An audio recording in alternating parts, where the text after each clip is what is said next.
In this video, I'm going to show you how to connect the Mac's Magic Keyboard to the MacBook.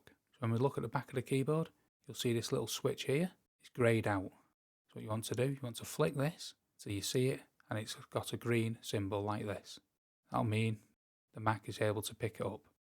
So once you've done this, you can set the keyboard aside and you want to come up to the little Apple logo, come down to System Preferences, then over to Bluetooth. As you can see, the Magic Keyboard pops up. You want to select Connect, and once it says connected, you'll then be able to use the Magic Keyboard on your Mac.